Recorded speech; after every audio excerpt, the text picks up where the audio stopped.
The shuttle's alarm blared in Alara's ears as she wrestled with the controls, her gloved hands slick with blood. Sparks burst from the console, dancing wildly in the dim cockpit light. Through the fractured canopy, she could see the frozen treetops rushing up to meet her, needles of silver under the moon. A final, hollow warning echoed from the dying AI. Impact imminent. Then the world exploded in white. When she came to, it was silent except for the whisper of snow drifting through the jagged fuselage. Cold bit her face. She lay crumpled amid torn straps and shards of metal, her breath fogging weakly. Every muscle screamed.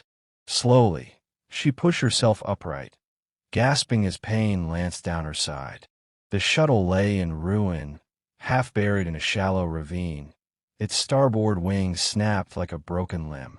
Still breathing, she muttered, spitting blood onto the snow.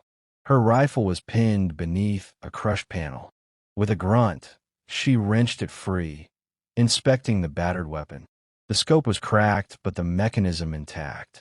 Slinging it over her shoulder, she limped toward the hull breach. Each step crunched in the snow, echoing unnervingly loud. Outside, the night was vast and sharp, the forest stretching in every direction beneath a blanket of silver frost. The trees here were colossal, their trunks gnarled, their branches clawing at the stars. Somewhere beyond them, distant engines hummed, a sound that made her chest tighten. They were looking for her. She dropped to one knee, scanning the wreckage. Smoke curled lazily from a ruptured fuel line. The comms array was ruined. The emergency beacon sparked feebly, then went dark. No rescue. No backup. She was alone. Alara wiped snow from her visor and began setting perimeter traps with practiced efficiency. Frag mines under snowbanks. A tripwire by the engine block. Her hands moved automatically, each gesture precise, despite the tremor in her limbs. Her breath came in shallow puffs. Adrenaline fought the cold's creeping fingers. She paused, listening. The hum had grown louder. Closer. A faint gleam blinked above the treetops. Scout craft. Small, fast, lightly armored, but deadly in numbers. The Empire's long reach. She crouched beside a fallen strut, heart hammering. They'd tracked her descent. They wouldn't risk bombing the wreck. They wanted her alive. Or what she carried. Her hand brushed the data core tucked beneath her vest. Sealed, encrypted, priceless. The reason she was here. The reason they'd shot her down. A voice crackled softly over the shuttle's fractured speaker. Survivor. Confirm. Coordinates locked. Alara's pulse quickened. They were coming. She slipped deeper into the shadow of the wreck, flattening herself against the cold metal. Snow fell steadily now, softening edges, burying footprints. Every movement had a count. Every second shaved the odds thinner. She could see them now, figures weaving between the trees, their armor gleaming like polished bone under moonlight. 3 scouts at first, rifles raised, scanning.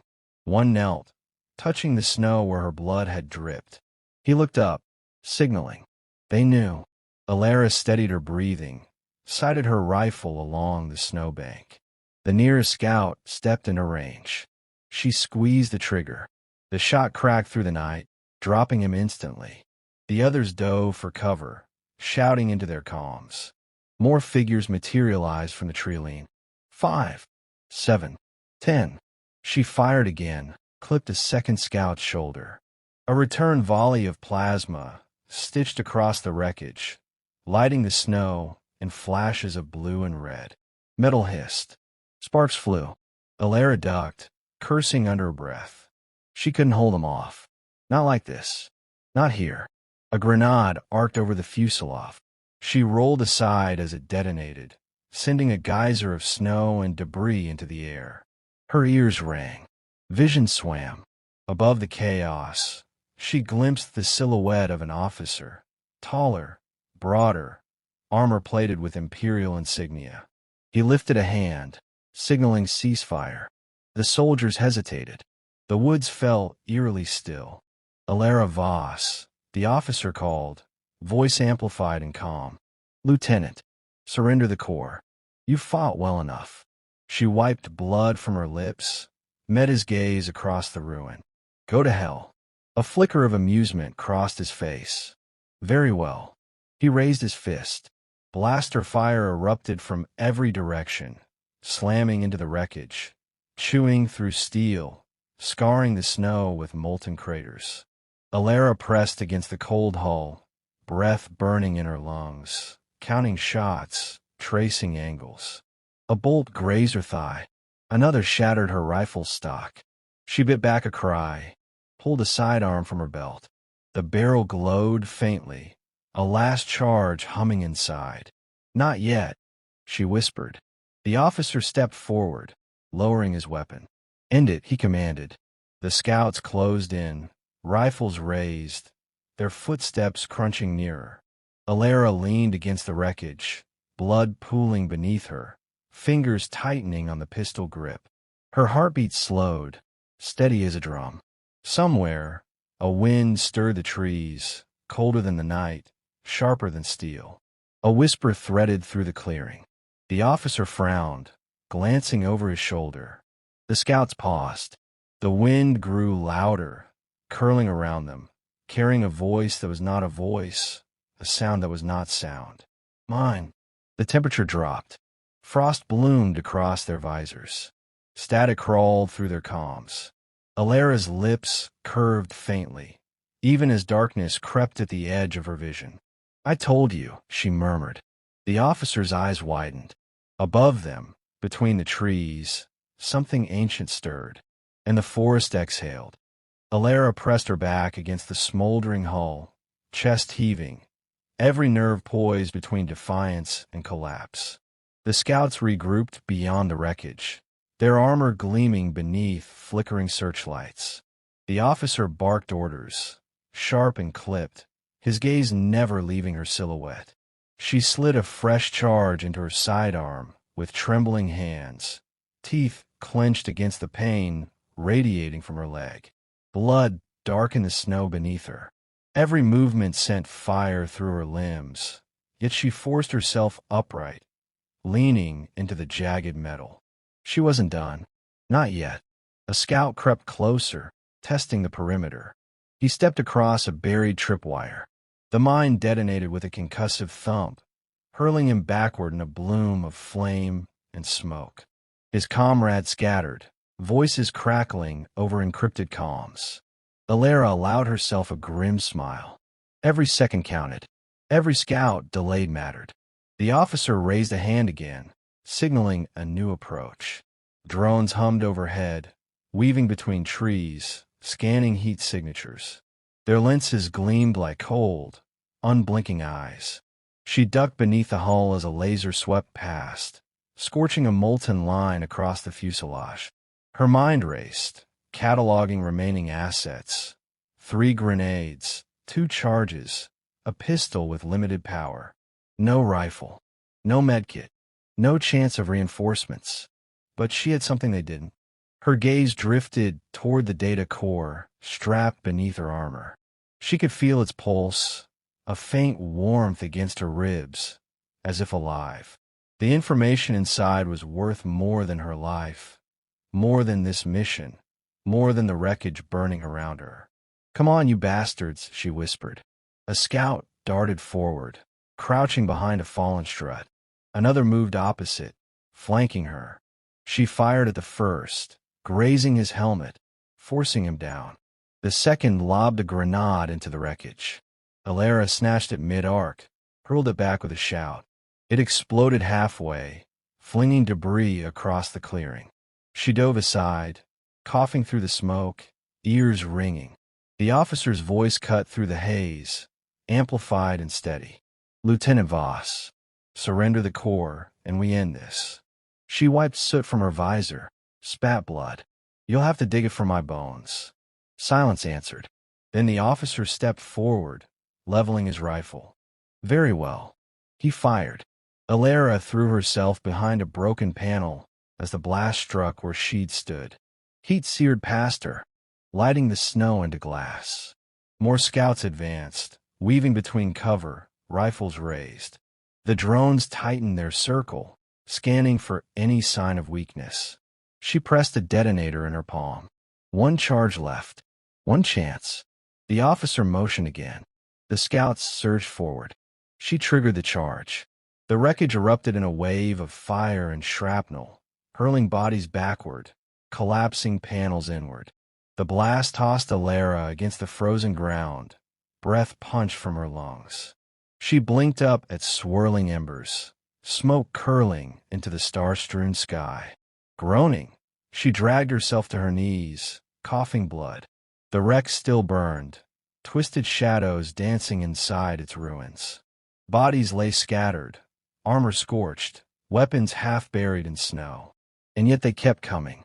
The officer climbed over a fallen beam, visor cracked, expression unreadable. Behind him, two scouts limped forward, rifles aimed despite battered armor. "You are persistent," he said quietly. Alara raised her pistol with both hands, steady despite the tremor in her arms. "I learned from the best."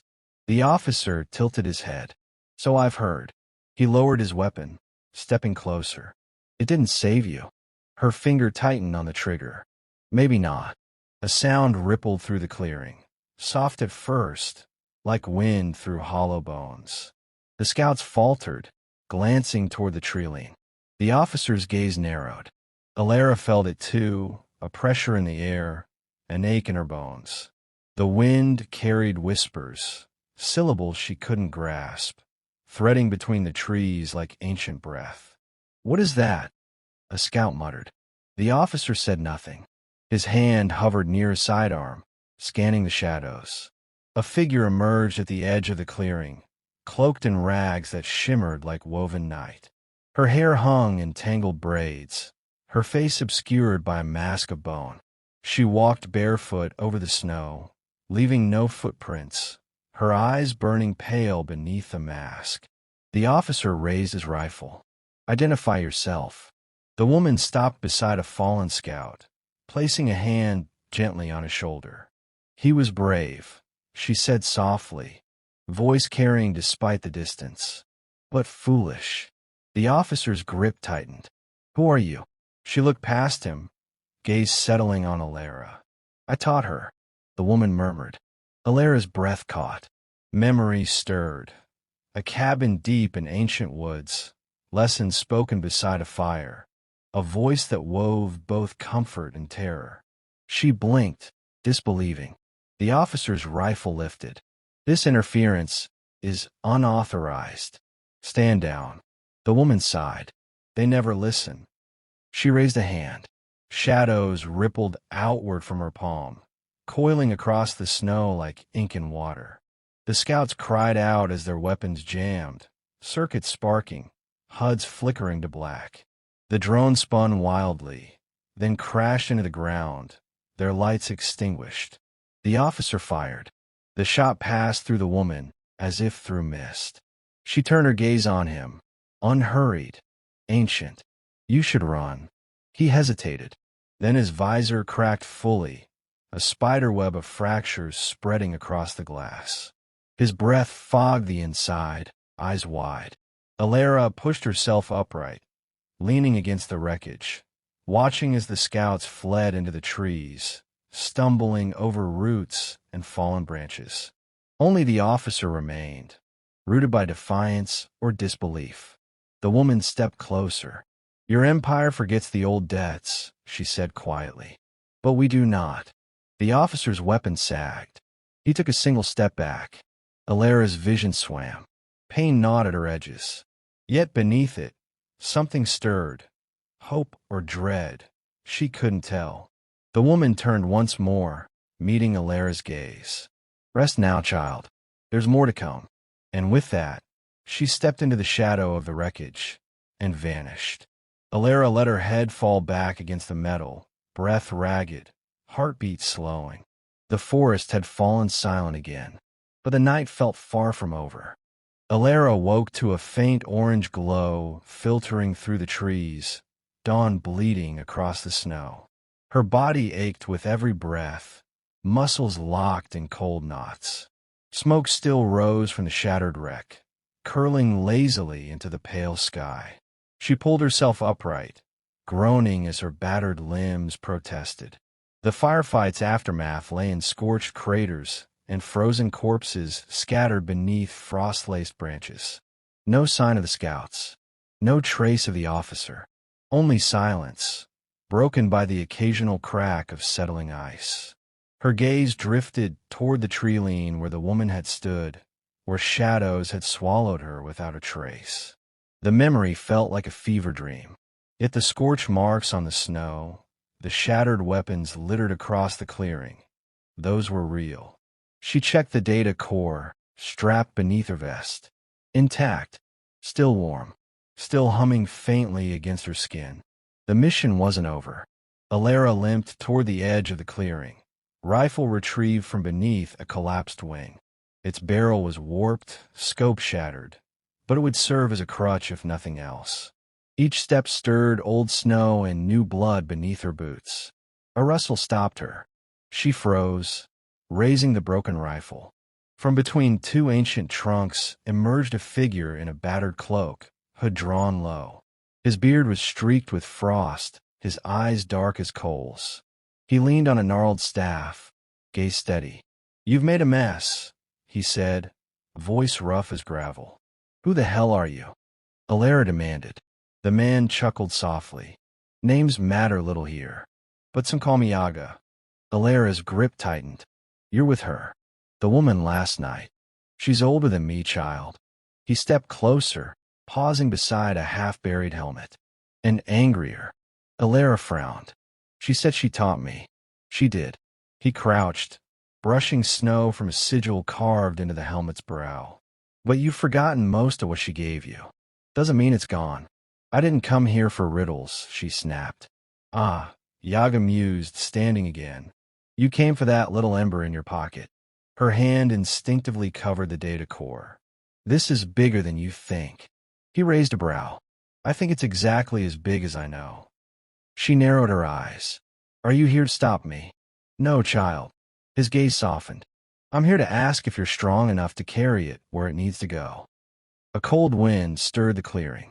Alara shivered, exhaustion dragging at her bones. "I have no choice."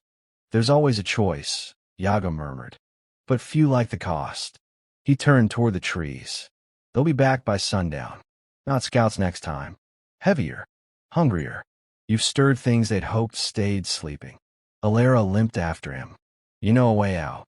"I know many paths." He paused, glancing back. "But every path has teeth." He led her into the forest, the shadows closing around them like a cloak. The snow deepened beneath their feet, muffling their passage. Branches arched overhead, laced with ice like glass veins. As they walked, Alara's mind churned. The officer's face haunted her, so certain, so measured, and beneath it, the weight of empire stretching like a net over every world. She'd been a soldier once. She believed in that order, until she'd seen what lay beneath, until she'd stolen the core. Yaga walked in silence beside her, his staff tapping rhythmically against stones and roots. The woods shifted subtly as they moved, trails looping, landmarks repeating. "This isn't the way back," she said. "It's the way forward," he corrected. A clearing opened before them. At its center stood a circle of stones, ancient and worn, etched with fading symbols. Snow swirled lazily within the ring, though none settled on the stones themselves. "What is this?" Alara asked warily. "An old door," Yaga replied. And old doors open both ways. He stepped inside the circle, pressing his palm against one of the stones. Faint light pulsed beneath his skin, tracing forgotten runes. A low hum vibrated through the air. Alara hesitated. "Where does it lead?" "Where she waits," he said simply. Alara's chest tightened. "I'm not ready. No one ever is." His gaze held hers. "But the alternative is standing here until the hunters find you." She looked back toward the path they'd come, the silent trees, the tracks already vanishing beneath falling snow. She could feel the weight of pursuit pressing closer, a hunger in the air. She stepped into the circle. The hum deepened. Light rose from the stones, wrapping them in a soft, steady glow. The snow beyond blurred, folding inward until the clearing was nothing but light and shadow intertwined. Alara's breath hitched as the world around her dissolved. When the light faded, they stood atop a jagged cliff, overlooking a vast, frozen sea. Storm clouds churned overhead, lightning dancing across distant peaks. Below, nestled against the ice, sprawled a ruin of towers and spires, half swallowed by frost, windows glowing faintly like dying stars. There, Yaga said, pointing with his staff. That's where she waits. Alara's heart pounded. An empire? They'll come, but not before she does. Thunder rolled across the sea. Somewhere far below, a horn echoed, deep and mournful. Yaga laid a hand on her shoulder. Whatever happens, remember, she didn't teach you how to fight. Alara frowned. Then what did she teach me? He smiled faintly. How to survive. Behind them, the sky darkened as ships broke through the clouds, their engines rumbling like distant war drums. Ahead, the ruin pulsed with a faint, waiting light. And between them, the path stretched forward, every step edged with storm. Alara descended the craggy path, each step drawing her closer to the ruined city. The wind howled along the cliffs, tearing at her cloak, carrying whispers like fragments of forgotten names. Far above, the ships loomed in formation, their running lights like cold, unwavering stars against the clouds. Yaga kept pace beside her, his staff steady despite the uneven terrain. They'll land before nightfall, he warned, eyes scanning the shifting sky. We won't reach the core chamber before they breach the outer wards. Then we don't stop, Alara said, forcing strength in her legs. Her body ached, bruised and battered, but the mission had fused itself into her bones. There was no turning back. The ruins rose higher with each step, towers leaning like ancient sentinels, windows dark and hollow. Cracks spidered across marble columns. Statues lay toppled beneath drifts of snow.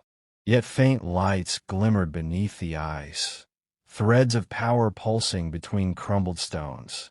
She's awake, Yaga murmured, pausing beside a half-buried arch. She's waiting for you. Alara touched the data core beneath her armor. It vibrated faintly, as if resonating with the lights below. What happens if I reach her? Depends what you ask. He smiled without warmth. Depend what she remembers.